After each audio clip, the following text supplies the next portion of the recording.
E a gente relembra, né, que o ex-chefe do Executivo é acusado de abuso de poder político por conta daquela reunião realizada com embaixadores e uso indevido dos meios de comunicação por conta da transmissão desse evento.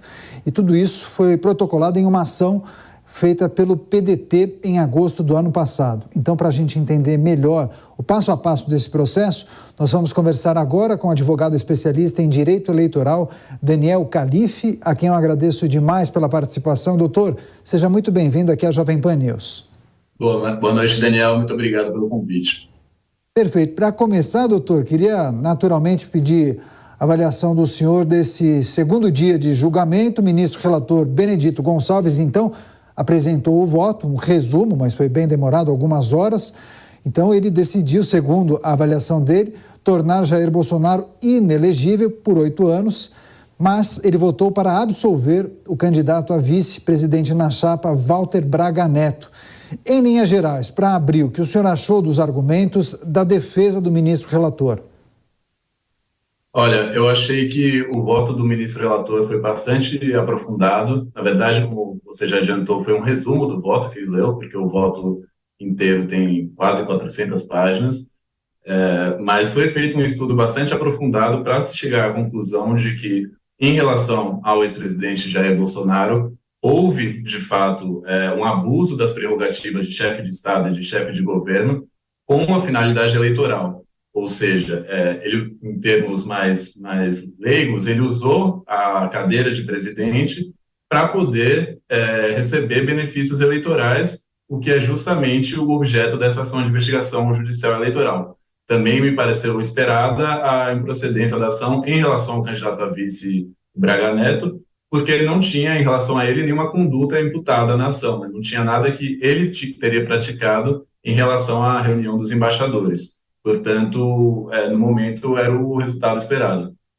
Agora, havia uma dúvida em relação àquela minuta que foi encontrada na casa do ex-ministro da gestão de Jair Bolsonaro em janeiro, a famosa minuta do golpe. O relator do TSE votou justamente para manter essa minuta nesta ação.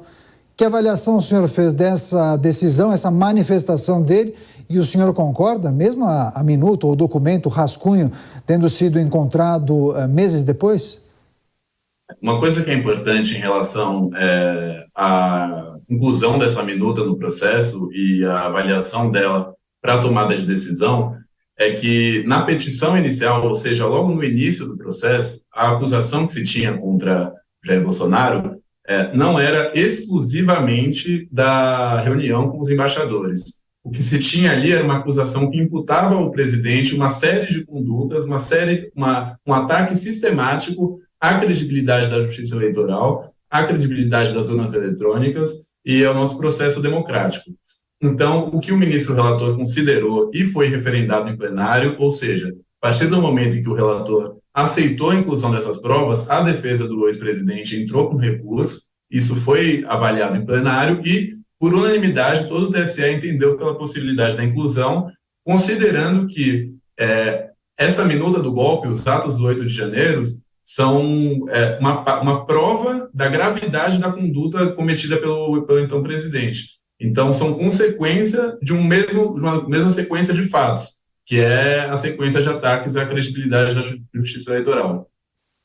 Agora, doutor, na próxima sessão, os demais ministros integrantes da Corte Eleitoral também irão se manifestar, farão a leitura de seus votos, a começar pelo ministro Raul Araújo. Até o presidente da Corte, ministro Alexandre de Moraes, chegou a fazer uma piada dizendo, antes do seu voto, o relator ministro Benedito pode fazer um resumo do resumo, né? Querendo dizer que, apesar do resumo, foi um voto bem demorado e extenso.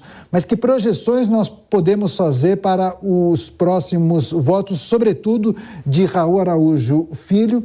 Na semana passada, o ex-presidente Jair Bolsonaro se manifestou dando a entender que esperava um pedido de vista por parte do ministro Raul Araújo, dizendo que ele é um jurista muito apegado à lei, palavras de Jair Bolsonaro. O senhor entende que essa é uma possibilidade? Que ele faça o pedido de vista para analisar melhor, de maneira mais aprofundada, esse processo, que daria um período de até 3 meses para postergar a decisão da Corte Eleitoral. E no que Jair Bolsonaro pode se beneficiar de um pedido de vista? Os ministros podem mudar o entendimento durante esse período?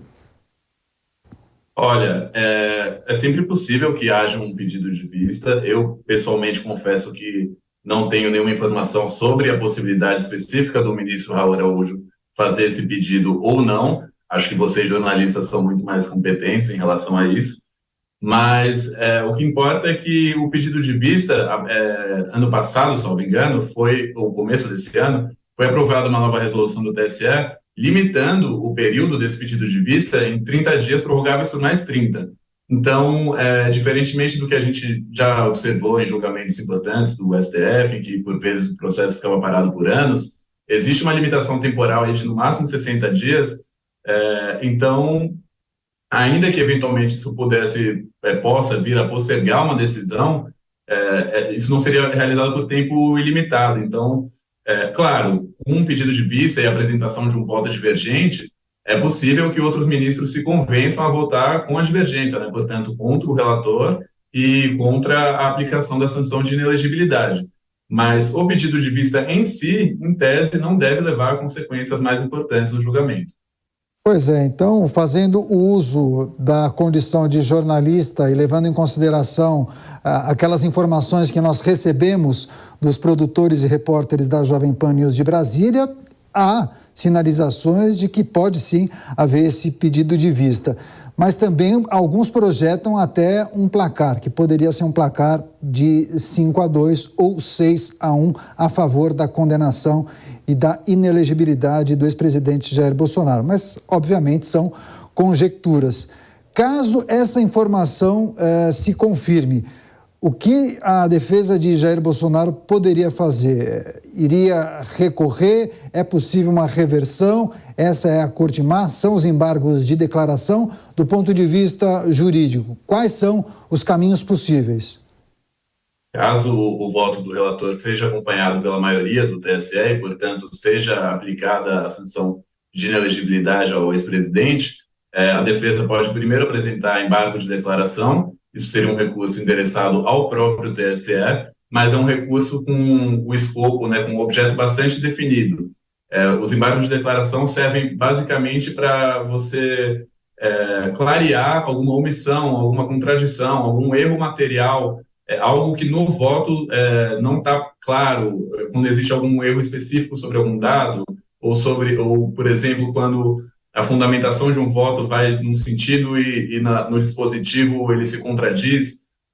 Via de regra, não é um recurso que tem o poder de modificar o mérito da ação. Depois dos embargos de declaração, existe a possibilidade ainda de apresentação de recurso extraordinário, aí seria dirigido ao Supremo Tribunal Federal, ao STF, com a peculiaridade de que no recurso extraordinário é necessário demonstrar uma violação à Constituição. Então, o Supremo Tribunal Federal não analisaria o mérito por si da ação, né, as provas e tudo que foi discutido, mas sim se a decisão do TSE violou, de alguma forma, a Constituição Federal. E vale adiantar, nesse caso, que 3 dos ministros do Tribunal Superior Eleitoral também são ministros do STF.